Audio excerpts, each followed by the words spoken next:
Bismillah. Assalamualaikum warahmatullahi wabarakatuh. Abda'u bismillahi musta'ina, radin bihi mudabbiran mu'ina, walhamdulillahi kama hadana ila sabilil haqqi wajtabana. Ahmaduhu subhanahu wa ashkuruh, wa min masawi amali astaghfiruh, wa asta'inuhu ala nailir ridha, wa astamiddu lutfahu fima qada, wa ba'd. Fa inni bil yaqini ashhad syahadatal ikhlasi alla yu'bad bil haqqi ma'luhun siwa rahmani man jalla an aibin wa an nuqsani. Wa anna khaira khalqihi Muhammada man ja'ana bil bayyinati wal huda, rasuluhu ila jami'il khalqi bin nuri wal huda wa dinil haqqi. Shalla alaihi rabbuna wa majjada wal ali was sahbi wa man sarmada. Sahabat Gema Islam rahimani wa rahimakumullah, dan juga para pendengar setia radio Riyadul Jannah dimanapun antum berada, melanjutkan pembahasan yang tertunda pada pertemuan sebelumnya, masih di pembahasan Tarbiyatul Aulad fi Daw'il Kitabi wa Sunnah. Kita telah sampai di pembahasan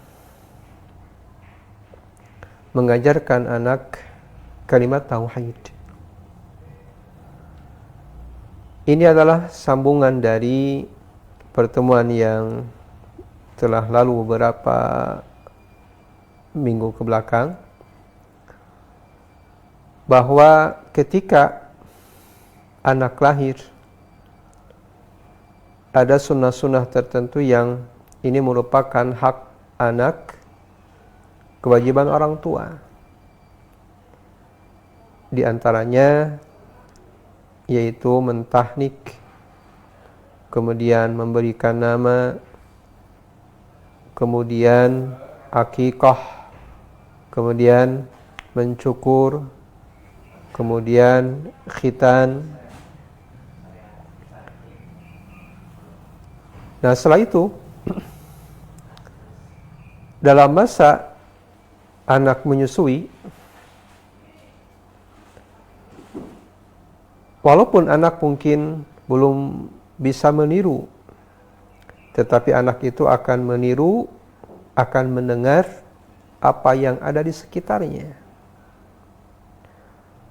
Maka sebagai orang tua, terutama ibu, karena dalam masa menyusui pasti ibu yang paling banyak berinteraksi dengan anak. Nah, maka di sela-sela waktu menyusui, kemudian mungkin anak pun udah bisa meniru, maka diajarkanlah kalimat tauhid.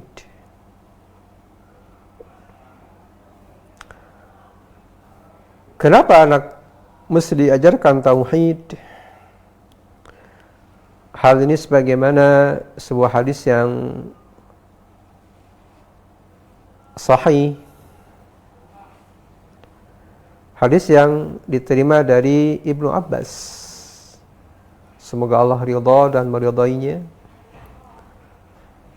dari Nabi kita Muhammad sallallahu alaihi wasallam. Ia bersabda, iftahu ala sibyanikum awwala kalimatin la ilaha illallah, walaqinuhum indal mauti la ilaha illallah. Ajarkanlah anak-anak kalian pertama kali perkataan adalah perkataan la ilaha illallah, yang mana kata ini atau kalimat ini juga ditalkinkan ketika sakarat atau menjelang kematian datang. Alias kalimat tauhid ini diajarkan awal lahir dan juga ketika akan meninggal. Oleh karena itu, bahwa mengajarkan tauhid adalah pertama kali yang mesti diajarkan, mesti ditalkinkan oleh orang tua kepada anaknya. Karena anak akan mendengar, meniru, akan anak berbicara sebagaimana yang ia dengar di sekitarnya, terutama dari kedua orang tuanya. Pada karena itu, sangatlah tepat ajaran Nabi kita Muhammad SAW bahwa yang pertama kali diajarkan kepada anak adalah kalimat tauhid. Kemudian dalam hadis lain, hadis yang diterima dari Ummu Sulaim, yaitu ibunya Anas. Ia senantiasa mentalkin Anas, dan ketika itu Anas masih menyusui. Ia mengatakan, "Qul la ilaha illallah." Wahai Anas, katakan la ilaha illallah.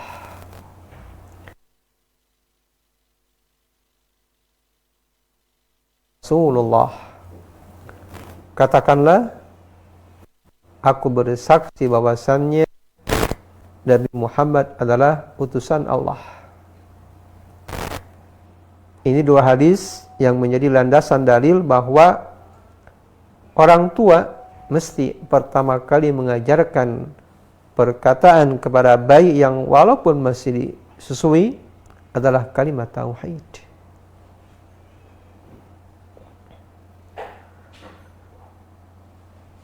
Dan kalimat tauhid ini mesti mengulang-ulangnya. Mesti mengulang di hadapan bayi atau di hadapan balita. Terlebih lagi seorang ibu yang senantiasa ia menemani anak hampir 24 jam. Anak ini ibu ini senantiasa mengawasi anaknya. Di sela-sela ia bercanda, tentu bayi atau orang tua lebih pandai bagaimana mencandai anaknya di masa balita. Ya mungkin anaknya lucu-lucu dan lain sebagainya, agar anak ketika ia mulai berakal atau ia tamyiz. Karena istilah tamyiz dalam kitab fikih disebutkan tatkala anak itu bisa makan sendiri. Biasanya anak mungkin usia 2 tahun, setelah ia selesai mungkin disapi, anak ia ingin menonjolkan bahwa saya ini mampu, diantaranya makan sendiri. Walaupun mungkin buang kotoran masih di tempatnya. Tetapi ini tidak mengapa. Tetapi anak udah mulai ia bisa membedakan atau anak bisa makan sendiri, maka itulah kesempatan yang paling berharga bagi orang tua untuk menalkinkan kalimat tauhid.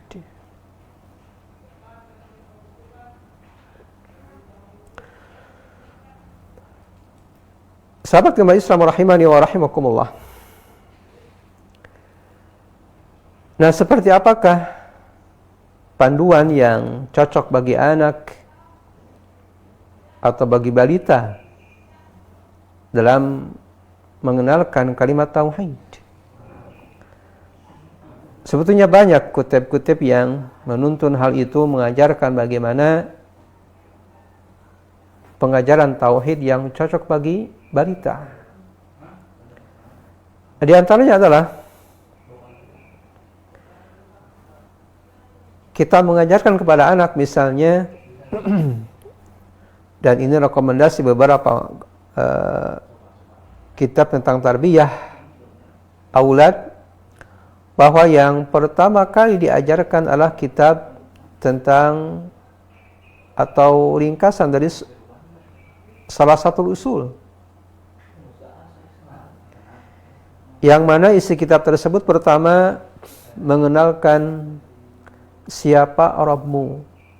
Jadi kita sambil bermain sama anak atau sama balita, ketika mungkin ibu udah selesai menyusui dan anak pun mungkin ada waktu untuk dia bermain, sambil bermain kita talkinkan kepada anak, nak, siapa Rabbmu? Kemudian kita jawab, Rabbku Allah.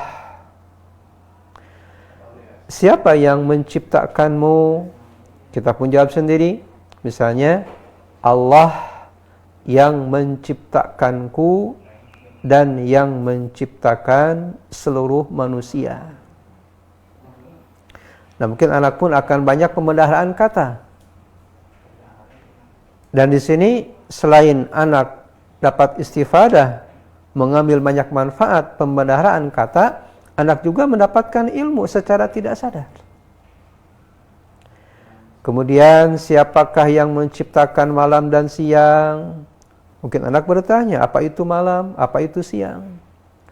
Walaupun mungkin kita nggak pernah nanya ke orang tua, apa itu siang, apa itu malam. Tapi dengan pergantian setiap harinya, oh kita tahu. Ini waktunya malam. Kalau malam, di luar gelap. Kalaupun ada misalnya bulan, tapi terbatas, bulan akan bersinar. Kurang lebih di tanggal mungkin 13, 14, puncaknya 15, setelah itu gelap lagi. Kemudian siang, adanya matahari. Nah, kita mulai interaksi dengan anak. Nah, siapakah yang menciptakan malam? Kita jawab, Allah yang menciptakan malam. Nah, siapakah yang menciptakan siang? Allah yang menciptakan siang. Siapakah yang menciptakan matahari di siang hari? Siapakah yang menciptakan bulan di malam hari? Maka kita jawab adalah Allah Subhanahu wa ta'ala. Kemudian lagi, sambil memperbanyak pembendaharaan kata anak, siapakah yang menciptakan bumi? Yaitu bumi yang kita mungkin pijak sekarang dan kita berjalan di atasnya. Maka kita menjawab, Allah yang menciptakan bumi yang kita berjalan di atasnya. Lalu mungkin sesekali kita memperlihatkan kepada anak, ini adalah lautan. Atau kita mungkin memperlihatkan sungai-sungai yang mengalir. Kita bertanya kepada anak, nak, siapakah yang menciptakan lautan? Siapakah yang mengalirkan airnya? Maka kita pun jawab, Allah yang menciptakan lautan dan menciptakan sungai-sungai. Lalu ada misalnya musim hujan, tiba-tiba hujan turun dari atas. Maka kita bertanya kepada anak, nah, siapakah yang menurunkan hujan dari langit? Kita jawab, Allah yang menurunkan hujan dari langit. Kemudian kita mungkin keluar rumah, didapatkan banyak pepohonan, atau mungkin sekarang dengan memperlihatkan gambar. Tapi ya baiknya kita real memperlihatkan kepada anak kosakata, sekaligus menciptakan bahwa seperti ini lingkungan kita. Nah, kita bertanya, nah, siapakah yang menciptakan pepohonan? Maka kita jawab, Allah yang menciptakannya. Nah, siapakah yang mengeluarkan buah-buahan? Mungkin kita bisa bawa anak jalan-jalan. Kalau mungkin ada ke kebun, dilihat ada tanaman berbuah. Nah, maka kita tanya, nah, siapakah yang menumbuhkan tumbuhan seperti ini? Maka kita jawab adalah Allah Subhanahu wa ta'ala. Kemudian kita pun menakilkan anak dengan kalimat, aku menyembah Allah, aku mencintai Allah. Allah menciptakan manusia agar beribadah dan taat kepadanya. Nah, ini terus sambil memperbanyak pembenaran kata anak, juga kita mendidik anak kalimat tauhid. Setelah itu, kita bertanya kepada anak, nah, apa agamamu? Maka kita jawab, agamaku adalah Islam. Nah, apa itu Islam? Islam adalah mengesahkan Allah dan mentaatinya, serta meninggalkan apa yang bertentangan dengan perintahnya. Kemudian kita pun mengajarkan, apakah landasan Islam? Maka kita jawab, landasan Islam adalah syahadat bahwasannya tidak ada ilah yang berhak disembah kecuali Allah, dan bahwasannya Nabi Muhammad adalah utusan Allah. Kemudian lagi contoh, kita dialog sama anak. Nah, kenapa kita semua berdiri untuk menegakkan sholat ketika kita mendengar adzan? Ini pun mengajarkan kepada anak bahwa tatkala adzan berkumandang, kita harus siap-siap menjawab adzan. Dan tentunya lebih baik kalau kita berwudu sebelumnya. Berwudu sebelum adzan berkumandang. Kemudian ketika adzan berkumandang kita menjawab. Gak apa-apa kita seolah-olah berbicara sendiri di depan bayi. Tapi itulah bayi yang akan merekam pertama kali masuk ke dalam telinganya. Maka kita jawab sebab salat adalah salah satu rukun dari rukun Islam. Dan tidaklah seseorang itu disebut muslim terkecuali dengan melakukannya. Kemudian lagi kita berdialog kepada anak. Nah, siapakah Rasul yang diutus Allah kepada kita? Kita jawab, Nabi Muhammad SAW adalah Rasul yang diutus Allah kepada kita semua. Kemudian lagi, kenapa Allah mengutus Nabi Muhammad SAW kepada semua manusia? Jawabannya, beliau diutus Allah kepada segenap umat manusia agar beliau mengajarkan syariat Islam.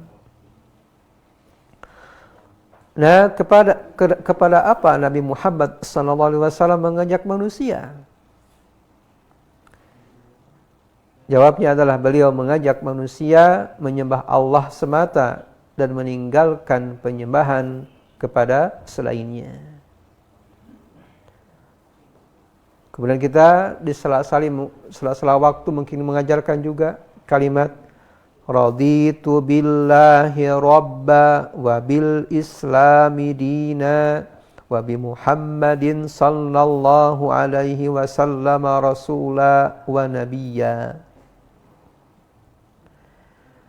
Aku rela Allah sebagai Rabbku, Islam sebagai agamaku, dan Nabi Muhammad SAW sebagai Nabi dan Rasulku. Kemudian lagi kita talkinkan bahwa kita wajib mengetahui 3 landasan utama. Mengenal Allah, mengenal agama, dan mengenal Rasul Sallallahu Alaihi Wasallam. Kita talkinkan lagi, Rabbku adalah Allah yang menciptakan, yang maha menguasai, dan maha mengatur.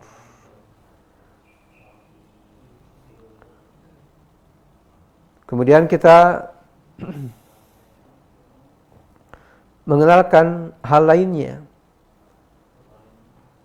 Aku mengetahui Rabbku dengan tanda-tanda kekuasaannya dan makhluk-makhluknya. Allah lah zat yang disembah dan satu-satunya zat yang berhak untuk diibadahi, yang tidak ada sekutu baginya kecuali Allah Subhanahu wa ta'ala.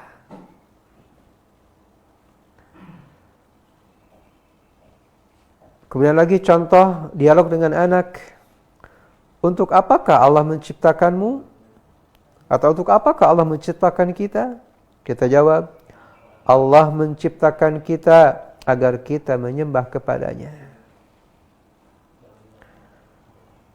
Kemudian mungkin kalau anak udah beranjak dewasa atau mungkin kalau usia 2 tahun, 3 tahun udah banyak dialog, dia mungkin bertanya, penasaran. Tatkala mungkin kita mengajaknya, ayo belajar sholat, atau mungkin belajar kita ibadah, di antaranya sholat, mungkin anak bertanya, apa maksud ibadah? Atau apa maksud ibadah kepada Allah Subhanahu wa Ta'ala? Maka jawabnya adalah mentauhidkan dan mentaatinya. Kemudian kita ajarkan apa makna la ilaha illallah. Artinya adalah tiada ilah, tidak ada sembahan yang berhak disembah kecuali Allah Subhanahu wa Ta'ala.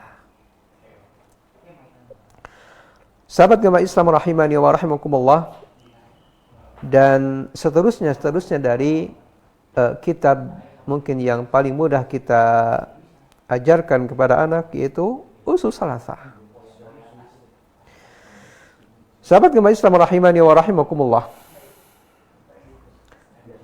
kemudian tidak lupa kita mengajarkan kepada anak doa-doa harian. Dan caranya, setiap kita mau melakukan, maka kita ucapkan sendiri di depan anak. Misal kita mau makan, ucapkan bismillah. Kita makan dengan tangan kanan. Kita makan sambil duduk, tidak meniup makanan yang panas. Kita mau tidur berdoa, kita baca aja doa sendiri. Dengan doa sebelum tidur atau adab-adab sebelum tidur. Nah, misalnya mungkin anaknya masih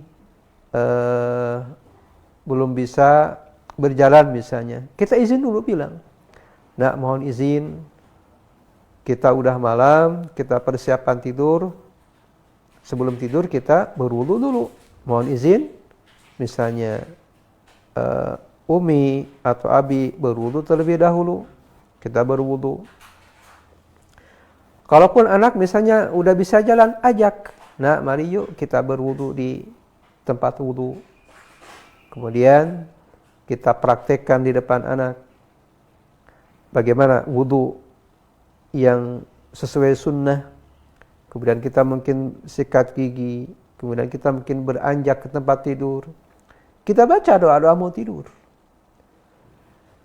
Nah, dengan demikian, anak insya Allah tatkala dia udah bisa berbicara, insya Allah kita tidak repot mentalkinkan doa harian. Kenapa? Karena anak udah merekam apa yang seharusnya dia rekam. Maka di sini tidak akan berkesusahan orang tua mentalkinkan doa-doa harian atau mentalkinkan yang tadi, yaitu kalimat tauhid. Sahabat jemaah Islam rahimani wa rahimakumullah. Kemudian juga di sela-sela itu kita mengajarkan kepada anak tentang siapa itu sahabat, bagaimana mencintai mereka, orang-orang salih. Kemudian kita juga bisa mentalkinkan Al-Fatihah, Al-Ikhlas, Al-Falaq, An-Nas, terutama di waktu-waktu tertentu, misalnya sebelum tidur atau di waktu pagi dan petang. Sahabat jemaah Islam rahimani wa rahimakumullah, mungkin itu saja tentang poin yang bahwa kita pertama kali mesti mengajarkan kalimat tauhid di masa bayi masih menyusui. Barakallahu fiikum. Melanjutkan pembahasan yang pada segmen yang pertama, yaitu mengajarkan tauhid. Kemudian setelah anak di fitam atau anak di safi, maka langkah berikutnya adalah orang tua mengajarkan adab-adab. Yang walaupun tadi kalimat tauhid adalah adab juga, yaitu adab kepada Allah Subhanahu wa Ta'ala. Nah, kemudian hal penting juga adalah tentang adab dan akhlak yang baik setelah anak masa usia sapi. Nah, normalnya bahwa anak kalau udah masa di sapi, dia udah tamyiz, yaitu udah makan sendiri, kemudian udah banyak ngomong, kemudian mungkin dia udah bisa berjalan, bahkan mungkin berlari-larian. Nah, maka dalam masa ini, dalam fase ini adalah merupakan masa di mana anak betul-betul fitrahnya masih suci. Dan anak pada masa ini dia sangat senang meniru. Tentunya yang akan dia tiru adalah yang dekat dengannya, yaitu kedua orang tuanya. Maka dalam masa ini orang tua tidak akan sulit atau tidak akan begitu sulit mendidik anak akhlak yang mulia. Maka kalau bisa orang tua tidak sibuk di luar, tidak banyak sibuk di luar. Mohon maaf, apalagi misalnya anak dititipkan, dah masih kecil, belum rewel, dititipkan. Justru ini kesempatan emas bagi orang tua mendidik akhlak yang baik. Jangan sampai dari setelah disapi anak dititipkan, orang tuanya di luar atau sibuk di luar, bahkan sengaja dicari kesibukan, kesempatan buat nyari tambahan atau biaya anak dan lain sebagainya dengan berbagai alasan. Justru di sini kesempatan bagi keluarga, terutama ibu, yang akan memberikan contoh yang terbaik buat anaknya berupa akhlak yang mulia. Oleh karena itu, di sini mu'alif hafidhallahu ta'ala menyebutkan fala tastahin bihadhil marhalah. Jangan sampai ibu menganggap sepele, menganggap remeh pada fase ini. Fase setelah anak disapih, ya kurang lebih 2 tahun atau lebih. Dengan alasan wala taqul huwa saghirun la yaqil.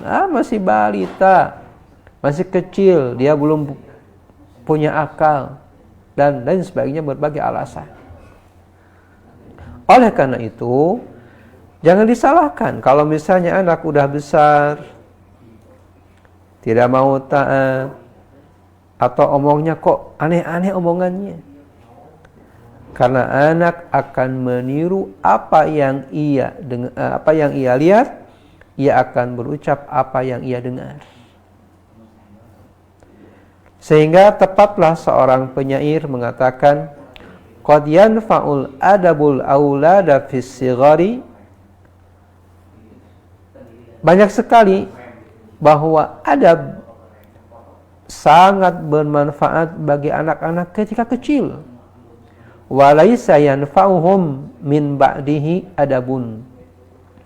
Dan tidak sedikit pula bahwa adab itu tidak bermanfaat baginya tatkala ia besar. Innal ghusuna idza addaltahu i'tadalat. Sesungguhnya ranting pohon, jika engkau luruskan, maka ia akan lurus. Jadi kalau tanaman ketika kecil, bengkok, kita luruskan.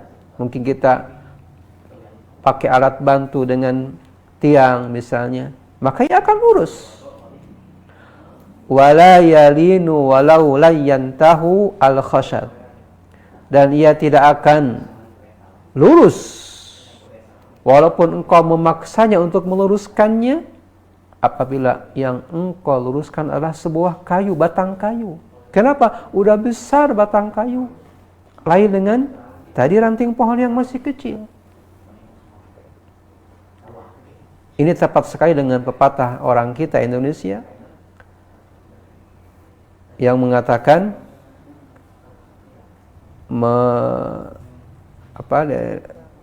ininya bagaikan mengukir di atas batu gitu ya. Apa nama depannya itu? Di atas air sana. Ya. Menulis di atas air. Jadi kalau mengajarkan waktu kecil seperti mengukir di atas batu, dan kalau udah besar bagaikan mengukir di atas air gitu ya. Nah, ini tepat sekali ini syair Arab ini ya dengan pepatah orang Indonesia, alias betul bahwa mendidik anak ketika dia udah besar jauh lebih sulit daripada ketika ia masih kecil. Kenapa? Karena masih kecil, masih balita, ia mengikuti apa yang ia lihat, ia akan melakukan apa yang ia dengar. Oleh karena itu, sekali lagi, kepada orang tua, terutama ibu, jangan sampai melalaikan masa emas ini. Di mana seorang bayi, dia akan meniru, melihat apa yang ia lihat sekitarnya. Itu di masa setelah dia masa disapih 2 atau lebih 3 tahun. 2 atau lebih dari 2 tahun. Oleh karena itu, mu'alif hafizahullah ta'ala menyebutkan fa'awidhu adabal akli. Biasakan anak adab-adab makan. Kenapa? Karena usia setelah sapi anak udah makan sendiri. Bahkan anak gak mau disuapin biasanya. Nah ini bagus. Ya, jangan sampai orang tua itu udah sama ibu aja disuapin. Jangan. Anak udah bisa makan sendiri, kita dorong agar ia lebih pandai makan sendiri. Walaupun mungkin banyak yang tumpah. Nah, kita sambil kita kasih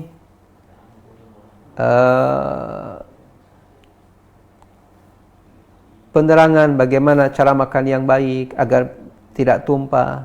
Mungkin pertama kali banyak yang tumpah, berikutnya sedikit, berikutnya tidak tumpah lagi. Kemudian ajarkan juga adab tidur, adab salam, dan yang paling cocok mengajarkan seperti ini kita yang melakukannya. Karena anak pasti akan melihat apa yang ia lihat, akan melakukan apa yang ia lihat. Kemudian bagaimana kalau kita mengambil dengan tangan kanan, memberi pun dengan tangan kanan. Kemudian tatkala kita bersin ucapkan alhamdulillah, kita bersin sendiri mengucapkan alhamdulillah, kita menjawabnya sendiri pun yarhamukallah, kemudian jawab lagi yahdi bikumullahu yuslihu balakum. Seolah kita ngomong sendiri di depan anak. Kenapa? Karena itu cara mengajarkan tatkala anak masih balita.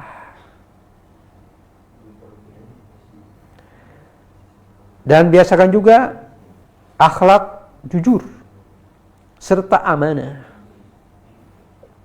Jujur dalam berucap, amanah tatkala kita misalnya diberikan amanah, menepati janji apabila kita berjanji. Karena secara sadar tidak sadar anak akan merekam apa yang dilakukan orang tuanya. Anak akan berkarakter jujur tatkala sudah sejak kecil dibiasakan jujur. Anak akan berkata sopan apabila sejak kecil kita contohkan perkataan yang baik-baik. Sahabat Gema Islam rahimani wa rahimakumullah, sebuah hadis yang mulia yang menjelaskan bahwa sejak kecil anak mesti diajarkan adab. Hadis yang diterima dari Umar bin Abi Salamah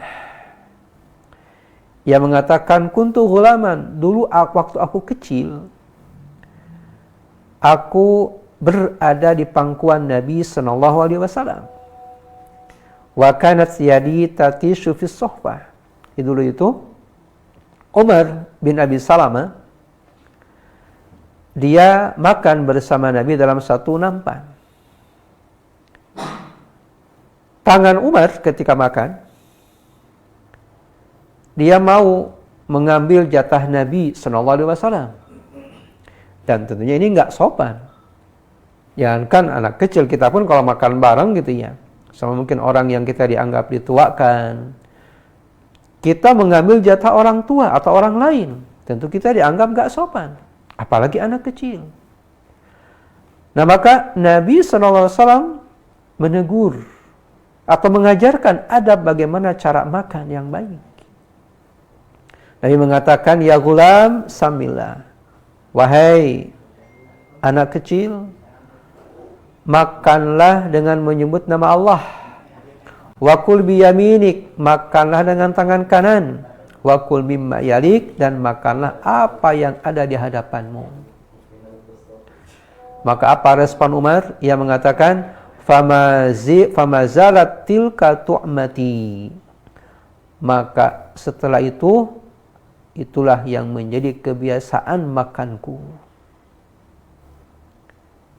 Ini Umar seolah-olah teringat betul 100% apa yang diajarkan Nabi ketika kecil, alias ia akan merekam, kuat rekamannya.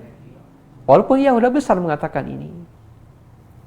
Ini pertanda bahwa mengajarkan adab sejak kecil akan kuat sampai ia besar, bahkan sampai ia tua.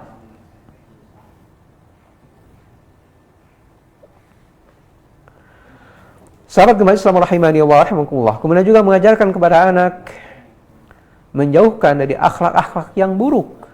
Misalnya dusta, kemudian egois, cemburu dari teman-temannya. Maka ini akhlak yang mesti dijauhkan dari anak kecil. Kemudian hal lain juga yang mesti diajarkan kepada anak adalah mewanti-wanti anak dari memakan yang haram. Baik itu haram dengan zatnya, memakan yang jelas bukan hak untuk dimakan, maka wajib kepada orang tua untuk menjauhkannya. Sebagaimana Nabi kita Muhammad SAW telah mengajarkan kepada Hasan ketika ia makan dari barang sedekah. Kita tahu bahwa keluarga Nabi SAW tidak boleh makan sedekah. Tidak boleh makan sedekah.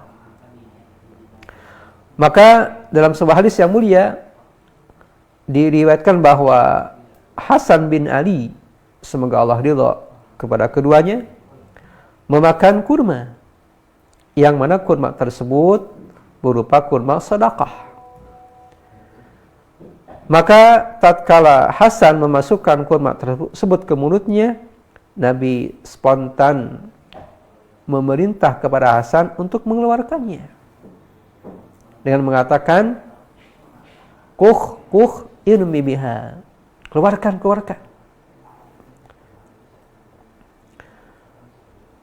Ia mengatakan, ama alimt anna la na'kulu sadaqah.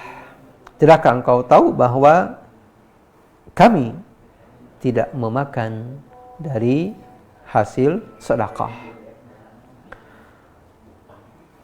Sahabat gemar Islam rahimani wa rahimakumullah.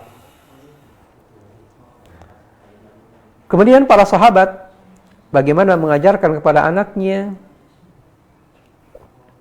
atau kepada anak-anak ketika itu tidak boleh memakai yang haram. Di antaranya adalah sutra.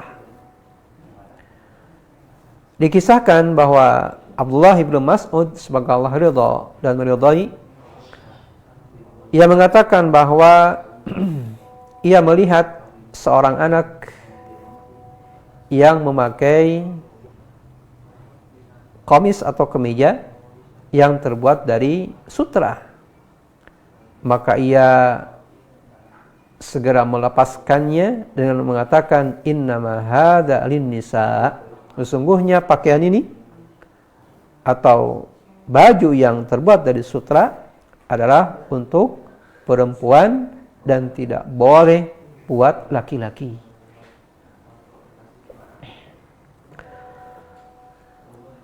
Sahabat agama Islam rahimani wa rahimakumullah, mungkin bertanya-tanya, kan anak masih kecil, belum punya dosa. Buat apa diajarkan seperti itu? Sahabat agama Islam rahimani wa rahimakumullah, tiada lain manfaatnya adalah untuk membiasakan anak sejak kecil agar sudah dewasa ia sudah terbiasa menjauhi, menghindari hal-hal yang diharamkan. Karena dipastikan kalau ia tidak dibiasakan sejak kecil menghindari yang diharamkan, akan susah untuk melepaskannya tatkala ia beranjak dewasa. Kemudian terakhir, bahwa kepada ibu ummahat, maka wajib membiasakan kepada anak perempuannya, pada putri-putrinya, untuk memiliki rasa malu. Malu dan menjauhkannya dari kaum laki-laki ajnabiyah atau yang bukan mahram.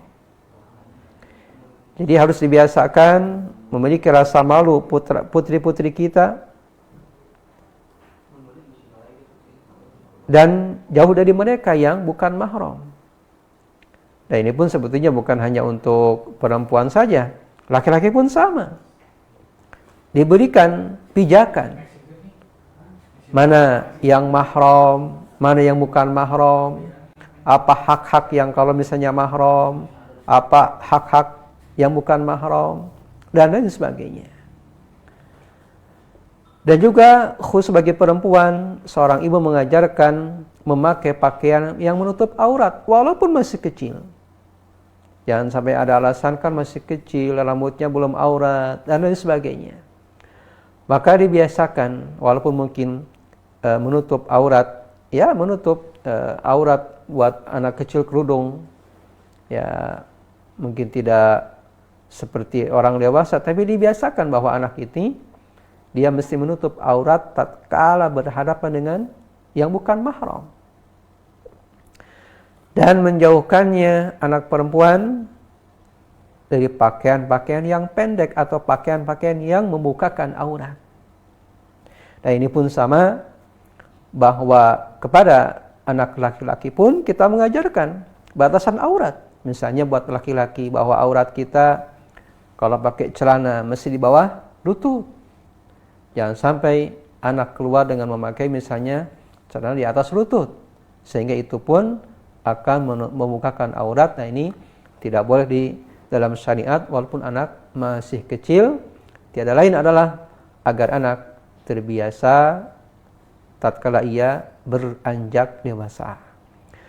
Sahabat agama Islam rahimani wa rahimakumullah, mungkin itu saja yang dapat kami sampaikan dalam pembahasan yang ringkas ini.